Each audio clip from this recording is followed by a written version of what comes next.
नमस्कार, India voice देख रहे हैं आप। आपके साथ मैं हूं स्वीटी दीक्षित। बुलेटिन की शुरुआत करेंगे अहम जानकारी के साथ। बता दें कि इंडिया गठबंधन के नेता चूरा चांदपुर पहुंचे हैं। इंडिया गठबंधन के 21 सांसद चूरा चांदपुर पहुंचे हैं। राहत शिविरों में पीड़ितों से मुलाकात कर रहे हैं सांसद। तो अहम जानकारी आप तक पहुंचा रहे हैं। सुबह सवेरे ये रवाना हुए थे मणिपुर के लिए और ऐसे में इस 21 सांसद है इंडिया गठबंधन के 21 सांसद चूरा चांदपुर पहुंचे, पीड़ितों से मुलाकात कर रहे हैं और जगह का निरीक्षण भी उनके द्वारा किया जा रहा है। तस्वीर आप तक पहुंचा रहे हैं जहां चूरा चांदपुर पहुंचे हैं तमाम सांसद। और बता दें 21 इनकी संख्या बताई जा रही है जो अलग अलग विपक्षी पार्टियों के हैं, इंडिया गठबंधन से हैं ये। और 21 सांसद चूरा चांदपुर पहुंचे हैं। बता दें टीम ए और टीम बी, दो टीमों का गठन हुआ है 21 सांसदों में। और ऐसे में एक टीम राज्यपाल को पूरी जिम्मेदारी सौंपेगी, कमान सौंपेगी और दूसरी टीम हर जगह का मुआयना करेगी।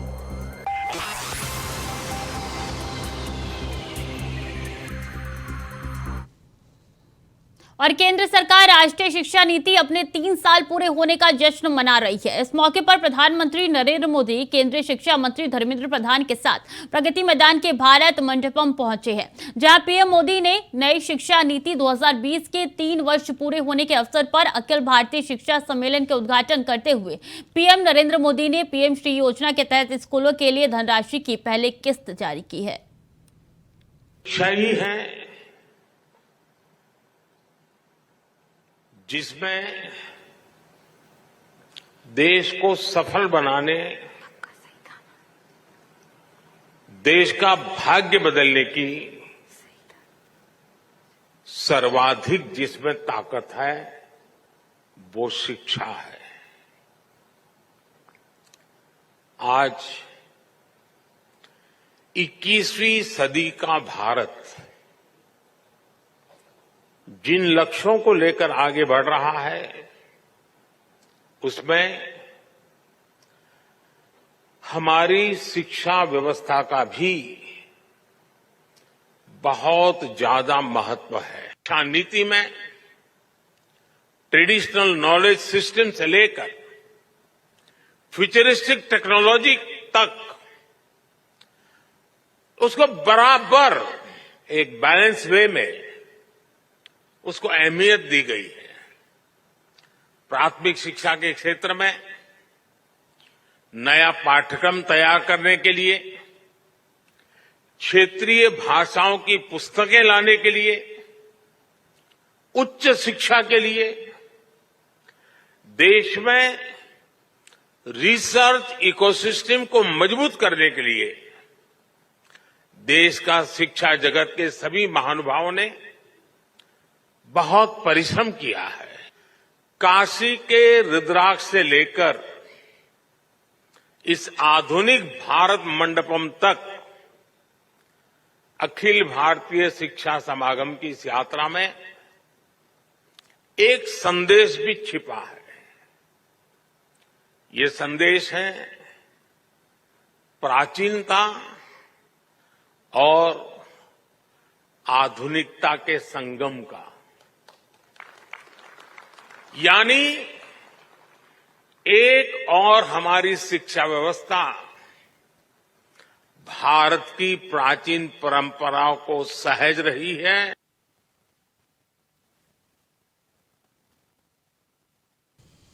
और संसद में मानसून सत्र में मणिपुर मुद्दे को लेकर गतिरोध बना हुआ है। इसी बीच विपक्षी धड़े के गठबंधन इंडिया का प्रतिनिधिमंडल 2 दिन के लिए हिंसा प्रभावित मणिपुर के दौरे के लिए इम्फाल पहुंच गया है।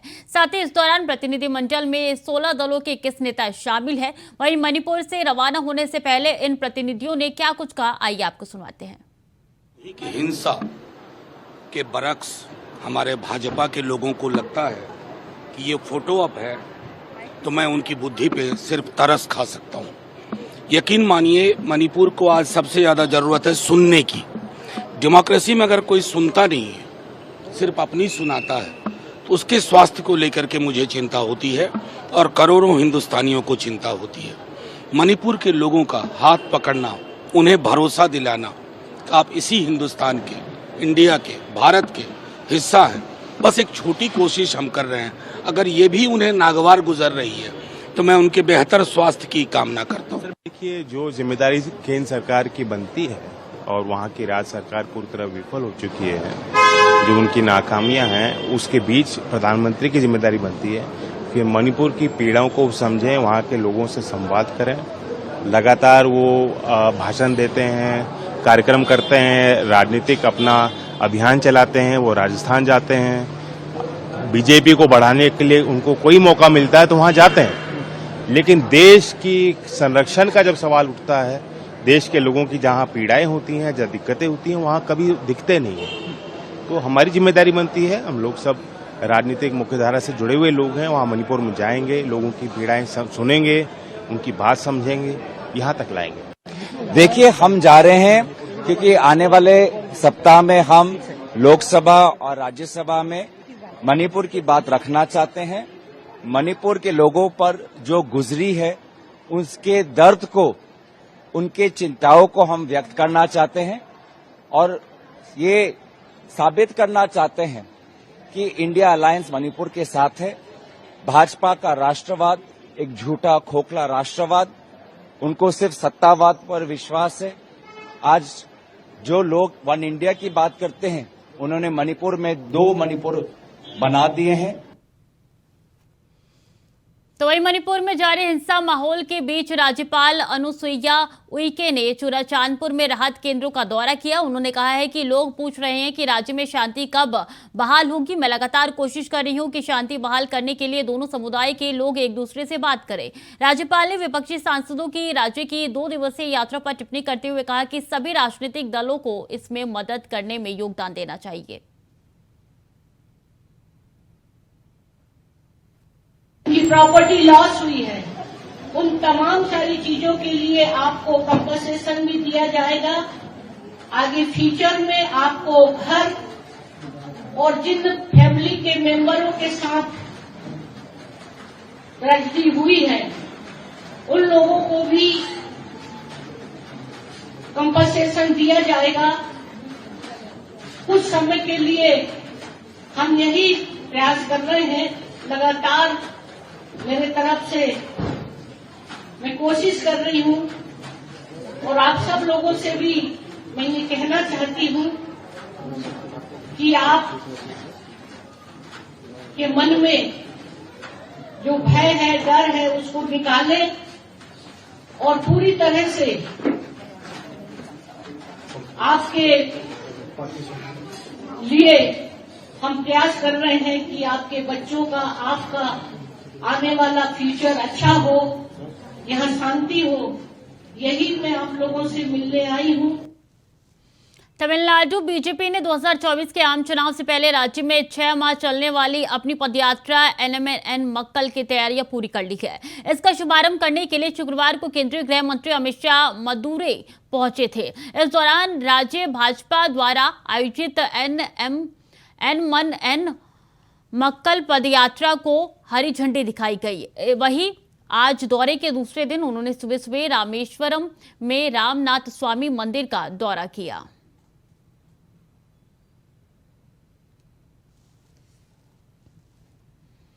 कटिहार गोलीकांड में 2 लोगों की मौत के मामले में एसपी जितेंद्र कुमार ने प्रेस वार्ता कर बयान जारी किया है। उन्होंने कहा है कि जहां शव बरामद हुआ है, हमने वहां जाकर जांच की। उस जगह की दूरी को देखते हुए यह असंभव है कि पुलिस की गोली से व्यक्ति की मौत हुई है। हमने सीसीटीवी वीडियो देखा है, वीडियो में दिख रहा है कि 1-2 युवक आते हैं और 2 लोगों को गोली मारकर वहां से निकल जाते हैं।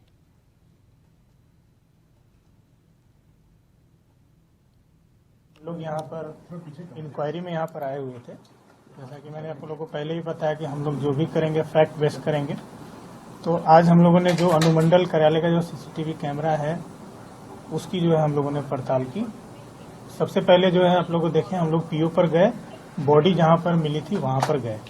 तो जो रेंज था जहां पर बॉडी थी और जहां से गोली चलाया गया, जो पुलिस कर्मी थे, वो दूरी जो है वो असंभव है कि वो इनका जो है पुलिस की गोली से जो है लगा है। फिर हम लोगों ने सीसीटीवी फुटेज पड़ताल किया, तो वहां पर मैं आपको वीडियो भी शेयर कर दूंगा मैं आप लोगों को। यहाँ पर सीधा दिख रहा है कि एक लड़का जो है वो आता है और दोनों को ठाए ठाए गोली मारता है और फिर जो है वो वहां से निकल जाता है। तो इसमें जो पहले जो हम लोगों के द्वारा जो आप लोगों को बताया गया था कि ये जो भीड़ का फायदा लेकर के कुछ क्रिमिनल तत्व के लोग जो है इस पूरे बारसोई का माहौल खराब करने के लिए ये पूरी प्लानिंग के साथ ये किए हैं। और अभी जो हम लोग का जो जांच है, ये जो प्रिलिमिनरी जो जांच है, जो फुटेज है और जो पीओ है, वो सारी जांच जो हम लोग ज्वाइंट किए। और झारखंड के बोकारो में शनिवार सुबह मुहर्रम का जुलूस निकालने के दौरान बड़ा हादसा हो गया। यह हाई टेंशन लाइन की चपेट में आने से कुल 13 लोग बुरी तरीके से झुलस गए, जिसमें 4 लोगों की मौके पर ही मौत हो गई, जबकि 9 लोगों की हालत गंभीर बनी हुई है। जानकारी के मुताबिक बोकारो के बेरमो इलाके के खेतकों में घटना सुबह करीब 6 बजे हुई। सभी मुहर्रम में ताजिया लेकर जा रहे थे, तभी वो 11,000 वोल्ट के तार की चपेट में आ गए।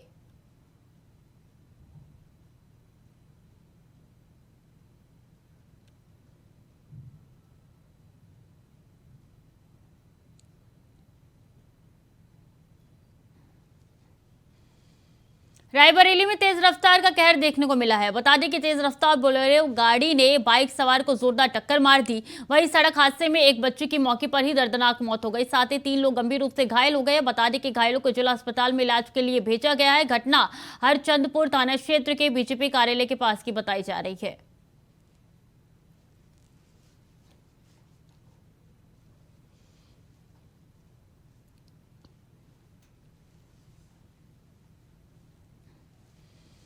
खबर ग्रेटर नोएडा से है, जहां एनएच यानी कि नेशनल हाईवे 91 पर भीषण सड़क हादसा हो गया है। बता दें कि हाईवे पर स्ट्रीट लाइट ना जलने की वजह से बड़ा हादसा हो गया है। खराब खड़े ट्रक में पीछे से ट्रैक्टर ट्रक में जा घुसा। बता दें कि फंसे लोगों में से एक की 3 लोग गंभीर रूप से घायल हो गए, वहीं एक की मौत हो गई है। सूचना मिलते ही मौके पर पहुंची पुलिस ने कड़ी मशक्कत के बाद घायलों को बाहर निकाला। हादसे के बाद हाईवे पर भारी जाम लग गया है। मामला कोट दादरी थाना क्षेत्र का बताया जा रहा है।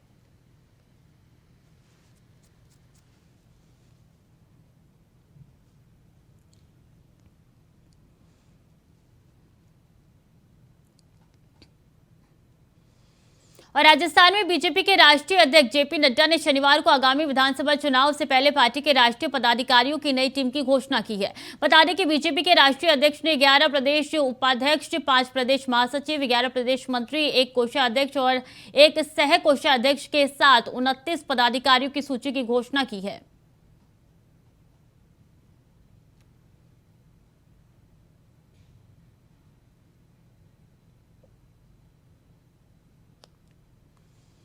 और किशनगढ़ में बीजेपी की ओर से चलाए जा रहे नहीं सहेगा राजस्थान अभियान के तहत बीजेपी ने विरोध प्रदर्शन किया, जहां बीजेपी मंडल के नेतृत्व में कार्यकर्ताओं ने कांग्रेस सरकार के खिलाफ विरोध प्रदर्शन किया। आपको बता दें कि हाथ में लाल डायरी लेकर काली पट्टी बांधकर सरकार के खिलाफ जमकर निशाना साधा। बीजेपी नेताओं का कहना है कि प्रदेश की सरकार जनता को गुमराह करने का काम कर रही है। ऐसी भ्रष्टाचारी सरकार को जनता विधानसभा चुनाव में उखाड़ फेंकेगी। इस मौके पर मंडल अध्यक्ष दीपेश गुप्ता समेत तमाम बीजेपी के नेता मौजूद रहे।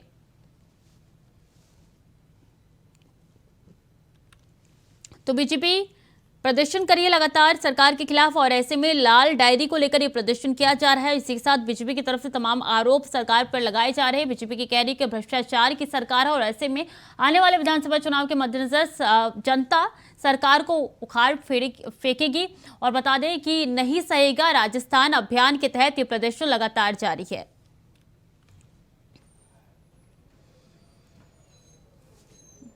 और भरतपुर में आईपीएस पुलिस अधीक्षक श्याम सिंह के तुरंत एक्शन में आरोपियों को जेल पहुंचाया गया, जहां पुलिस अधीक्षक श्याम सिंह ने बताया कि एक शिकायतकर्ता के मुताबिक 23 जुलाई को मंडावा निवासी मोहम्मद इस्माइल को कुछ अज्ञात लोगों ने अपहरण कर लिया था, जिसकी सूचना के बाद पुलिस ने तुरंत एक टीम गठित की। साथ ही तकनीकी संसाधनों की सहायता से अपहरण करने वालों का पीछा किया गया, जिसके बाद आगरा यूपी और डीएसटी भरतपुर की मदद से मुख्य सरगना सत्येंद्र उर्फ सत्या और 4 अन्य आरोपियों को आगरा से गिरफ्तार कर लिया गया है। साथ ही आईपीएस श्याम सिंह ने बताया कि आरोपियों के खिलाफ से अब तक थाने में 27 मुकदमे दर्ज कर लिए गए हैं।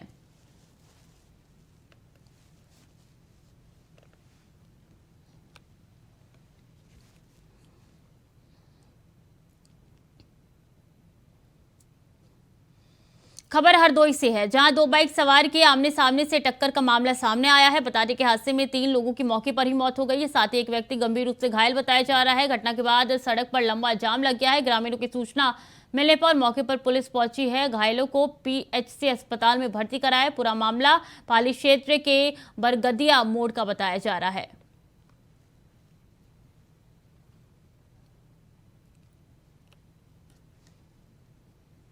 तो घायलों को अस्पताल पहुंचाया गया है। हरदोई की पूरी घटना बताई जा रही है, जहां पे तेज रफ्तार के कहर देखने को मिल रहा है। कई लोग घायल बताए जा रहे हैं और कुछ लोगों की मौके पर मौत ही हो गई है। पीएचसी भेजा गया है। दो बाइक सवारों के आमने सामने टक्कर हो गई है। टक्कर काफी ज्यादा भयानक थी, इस वजह से कई लोग इसमें घायल भी बताए जा रहे हैं और एक जने की मौत भी हो गई है। बता दें कि घायलों को अस्पताल में भर्ती कराया गया है और जिनकी मौत हुई है उनके शव को पोस्टमार्टम के लिए भेज दिया गया है। पुलिस आगे की जांच पड़ताल में जुटी हुई है, लेकिन सड़क पे काफी लंबा जाम लग गया है। लोगों को आवाजाही में काफी ज्यादा दिक्कतों का सामना करना पड़ रहा है। तो दो बाइक आपस में भिड़ गई थी, जिसके बाद से 3 लोग गंभीर रूप से घायल बताए जा रहे हैं, तो वहीं एक की मौत हो चुकी है। एक बार फिर से तेज रफ्तार का कहर देखने को मिल रहा है हरदोई में और देर रात की घटना बताई जा रही है। खबर सहारनपुर से है, जहां से पुलिस और बदमाशों के बीच मुठभेड़ का मामला सामने आया है। बता दें कि मुठभेड़ में दोनों में से कई राउंड फायरिंग की गई है दोनों ओर से, और ऐसे में बदमाश की टांग में गोली लगी, जिससे घायल हो गया बदमाश। और पास के अवैध तमंचा मोटरसाइकिल बरामद कर पुलिस ने घायल बदमाश को उपचार के लिए जिला अस्पताल में भेज दिया है। इस दौरान घायल बदमाश का एक साथी मौके पर का फायदा उठाकर भागने में कामयाब रहा। बताया जा रहा है कि दीपक गैस एजेंसी की लूट में दोनों बदमाश शामिल थे।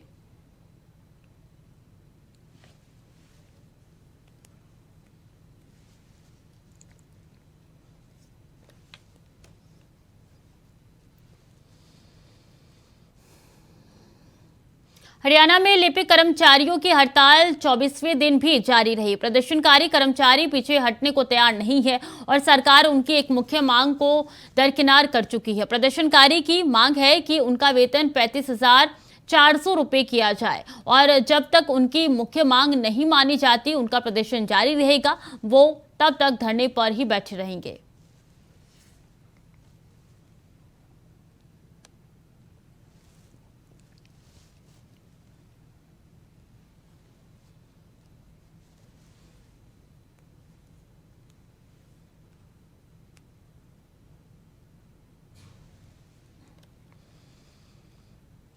फिरोजाबाद के नगला सिंधी क्षेत्र में कोचिंग संचालक की गोली मारकर हत्या कर दी गई, जहां माथे के बीचों बीच युवक को गोली मारी गई। आपको बता दें कि नगला सिंधी क्षेत्र के गवारई गांव के ग्रामीणों की सुबह जंगल में एक नई जीप खड़ी मिली, जहां चालक के बगल वाले सीट पर एक युवक का शव सीट बेल्ट से बंधा हुआ था और शव के माथे के बीचों बीच गोली का निशान था। जिसके बाद ग्रामीणों ने मामले की सूचना तुरंत पुलिस को दी। तो वहीं सीओ अनिवेश कुमार ने बताया कि मृतक की पहचान धर्मवीर यादव के रूप में हुई है, जो कि आगरा का निवासी है। वो भगवान टॉकीज स्थित यादव कोचिंग सेंटर का संचालक था। फिलहाल पुलिस मामले की जांच पड़ताल में जुट गई है।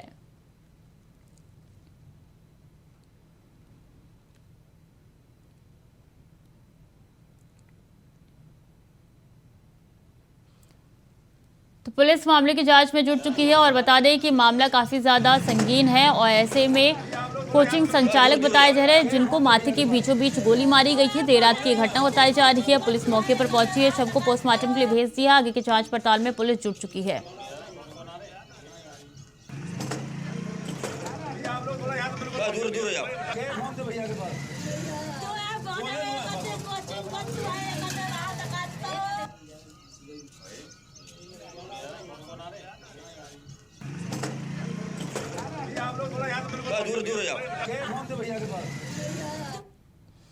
और रायबरेली के सलोन कोतवाली क्षेत्र के मोहद्दीपुर गांव में खाना बनाने के दौरान गैस सिलेंडर में अचानक आग लग गई, जिसकी चपेट में आने से एक महिला गंभीर रूप से घायल होकर झुलस गई। महिला को बचाने के चक्कर में उसका पति भी आग की चपेट में आ गया। चीख पुकार सुनकर ग्रामीण मौके पर पहुंचे और कड़ी मशक्कत के बाद आग पर काबू पाया, जिसके बाद गंभीर हालत में महिला और उसके पति को अस्पताल में भर्ती कराया गया, जहां दोनों की हालत नाजुक बनी हुई है। डॉक्टरों ने जिला अस्पताल उसको रेफर कर दिया है।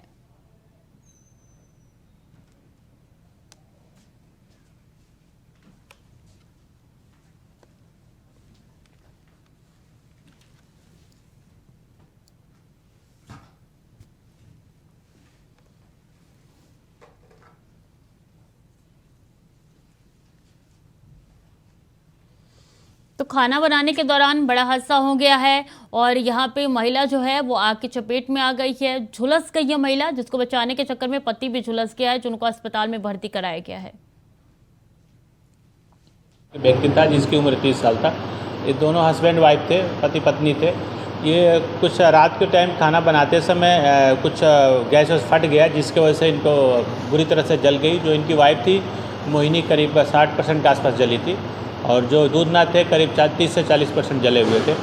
बाकी इनको फर्स्ट एड कर दिया, सोलन सीएचसी से रेफ़र किया गया था। सोलन के रहने वाले थे ये लोग। बाकी इनको एडमिट कर दिया गया, ट्रीटमेंट चल रहा है इनका। खबर रायबरेली से है, जहां के एक भीषण सड़क हादसा हुआ है। बता दें कि हादसे में तेज रफ्तार कार और टेम्पो में जोरदार टक्कर हो गई है। रफ्तार तेज होने के कारण टेम्पो अनियंत्रित होकर खाई में पलट गई, जिसे घटनास्थल से आपको बता दें घटनास्थल पे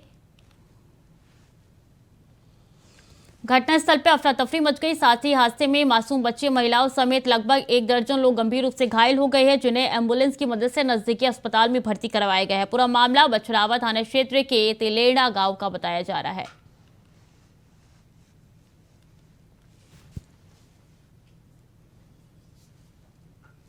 रायबरेली में सड़क हादसा हुआ है। हादसे में कई लोग घायल हो गए हैं और इसी के साथ जानकारी आप तक पहुंचा दें कि तेज रफ्तार कार और टेम्पो के बीच में जोरदार भिड़ंत हुई है। ये भिड़ंत की तस्वीरें हैं जो आप तक पहुंचा रहे हैं। कई लोग घायल बताए जा रहे हैं, जिनका अस्पताल में इलाज चल रहा है। 1 दर्जन से ज्यादा लोग इसमें घायल हो चुके हैं हादसे में और ऐसे में सबका इलाज इस वक्त अस्पताल में चल रहा है। पुलिस मौके पर पहुंची है, आगे की जांच पड़ताल में जुट गई है कि किसकी लापरवाही निकल के सामने आ रही है। फिलहाल टेम्पो और कार के बीच में ये जोरदार टक्कर हुई है, जिसकी तस्वीरें लगातार आप तक पहुंचा रहे हैं। देखिए काफी ज्यादा जोरदार भिड़ंत थी ये, इसलिए 1 दर्जन से ज्यादा लोग इसमें घायल हो चुके हैं, जिनका इलाज के लिए अस्पताल में भर्ती कराया गया है। मामले को लेकर पुलिस मौके पर पहुंची है और आगे की जांच पड़ताल में जुट चुकी है कि किसकी लापरवाही निकल के सामने आ रही है और ऐसे में 1 दर्जन से ज्यादा लोगों की संख्या बताई जा रही है जो कि इस पूरे एक्सीडेंट में घायल हुए हैं। रायबरेली में ये सड़क हादसा हुआ है और ऐसे में परिवार जा रहे थे इसमें, जिसमें से कई लोग घायल हो चुके हैं। इसी खबर पर ज्यादा जानकारी के साथ राजू तिवारी हमारे साथ जुड़ चुके हैं। राजू, कैसे हुआ ये हादसा? बता दें, पूरा मामला रायबरेली जिले के बछरावा थाना क्षेत्र के तिलेंडा गांव के समीप का बताया जा रहा था, जहां तेज रफ्तार कार और सामने से आ रहे टेम्पो में जोरदार टक्कर हो गई। टक्कर इतनी तेज थी कि जो टेम्पो था वो खाई में जाके पलट गया और वहीं कार में सवार लोग भी घायल हो गए।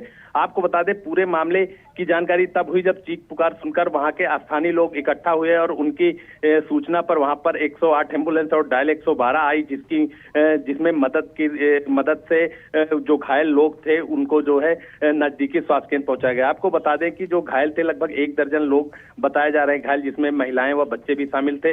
वहां की बात करें तो वहां स्थानीय लोगों की माने तो स्थानीय लोगों जो बता रहे हैं उनके अनुसार वहां चीख पुकार का माहौल था और लोग चिल्ला रहे थे। जिस तरह से वहां पर घायलों की संख्या थी उसको देखकर लोग कहीं ना कहीं भयावह स्थिति पैदा हो गई थी और लोगों ने तत्काल जो है पूरे घटनाक्रम की सूचना स्थानीय पुलिस को दी। पुलिस ने तत्काल जो है घायलों को इलाज के लिए अस्पताल पहुंचाया और जिसमें सभी बच्चों को भी जो घायल थे उनको भी जिला अस्पताल पहुंचाया, जिसमें घायल की संख्या को देखते हुए तत्काल वहां पर मौजूद डॉक्टरों को बुलाया गया और जो अतिरिक्त डॉक्टर थे उनको बुलाकर तत्काल जो प्रभावी कार्रवाई करते हुए डॉक्टरों ने तत्काल उनका प्राथमिक उपचार किया। हालांकि आपको बता दें कि उसमें कुछ लोग अभी भी ज्यादा घायल हो गए थे जिनका उपचार किया जा रहा है। डॉक्टरों की माने तो लगभग 3 से अधिक लोगों को जो चोटें ज्यादा आई हैं उनको लखनऊ भी रेफर किया जा सकता है, लेकिन अभी तक जो घायल है उनका इलाज किया जा रहा है और सामान्य रूप से बताया गया कि लगभग 6 लोगों को नॉर्मल चोटें थी, उनको घर भेज दिया गया है। जी, क्या किसी की जान भी गई है पूरे हादसे में? जी नहीं, बिल्कुल बता दें कि हेड इंजरी और कहीं न कहीं लोगों के हाथ में फ्रैक्चर और किसी के पैर में फ्रैक्चर, इस तरह की चोटें बताई जा रही हैं, जिसमें 3 से 4 लोग ज्यादा घायल हैं जिनको हेड इंजरी हुई थी। उनका इलाज किया जा रहा है और भी जो उपचार है उसके लिए उनको बताया जा रहा है और जो 3 लोग हैं उनको लखनऊ के लिए रेफर की आशंका डॉक्टरों द्वारा जताई जा रही है। लेकिन जितने भी बच्चे हैं बच्चों को सुरक्षित पहुंचा दिया गया उनके घर और जो परिजन वहां पे आए हुए हैं उनको आवश्यक दिशा निर्देश दिए जा रहे हैं। डॉक्टरों का कहना है कि 3 लोग ज्यादा घायल हैं, 3 लोगों को लखनऊ रेफर किया जा सकता है। बाकी जो भी लोग हैं उनको प्राथमिक उपचार के बाद भेज दिया गया है और जो भी बिल्कुल ये हादसा काफी ज्यादा भयंकर था, ये तस्वीरों के माध्यम से साफ तौर पर नजर आ रहा है। बहुत बहुत धन्यवाद राजू आपका तमाम जानकारियों के लिए। तो फिलहाल के लिए बुलेटिन में इतना ही। खबरें लगातार जारी है, देखते रहिए इंडिया वॉइस।